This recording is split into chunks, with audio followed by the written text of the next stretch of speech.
If you're wondering what happened to the American dream, you're looking at it. It was right here, almost 100 years ago, that Walter and Cordelia Knott started farming the very land you're standing on.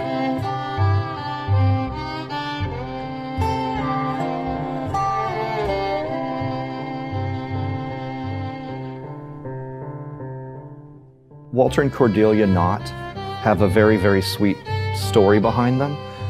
They were high school sweethearts who grew up in Pomona, California, and married right out of high school, started having children.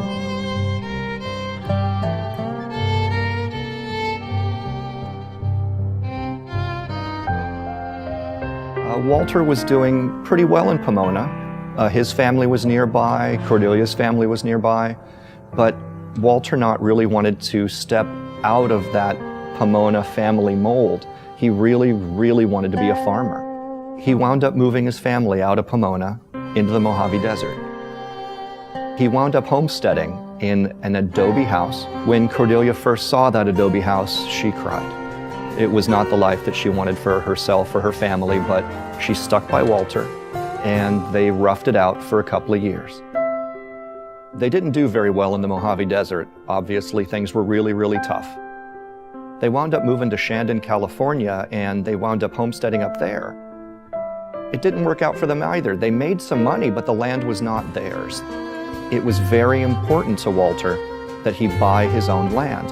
It was Walter Knott's cousin who said, "I'm in Buena Park growing berries. Why don't you come down to Buena Park and tend fields with me?"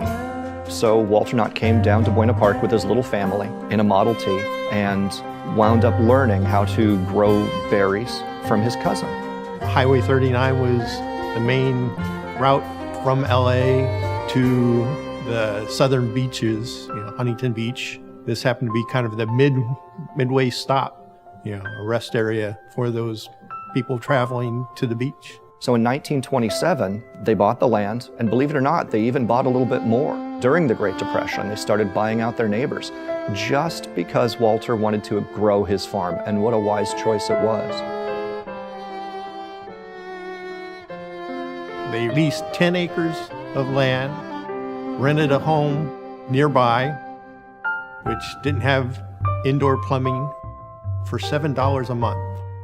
They lived in that home for 7 years.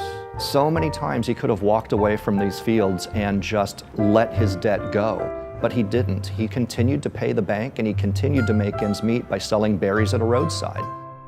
Some of the things that Walter and Cordelia had to contend with were, for example, frosts and freezes that killed their crops, enormous rainfalls that drowned their fields. They still made a go of it, but they did so as a family. People who worked here were a lot of people from the surrounding community. They were all friends of the Knotts. When Walter had this property here in Buena Park, he did have some small shacks and sheds in which people lived. Paul von Kleben was one of his tenants who just lived here. Walter said, "If you can survive on our cooking, you can stay as long as you want."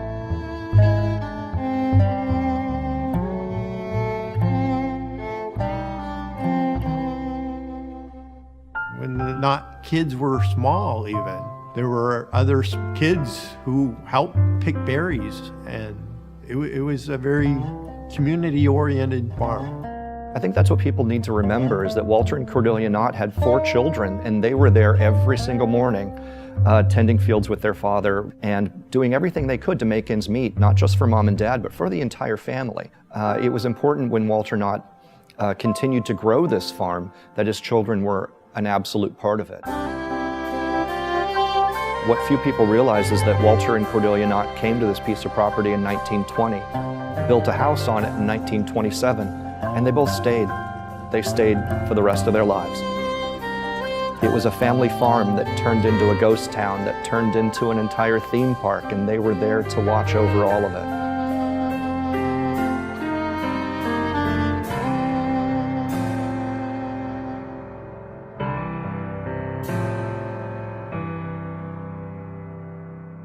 Their names and legacy will live on.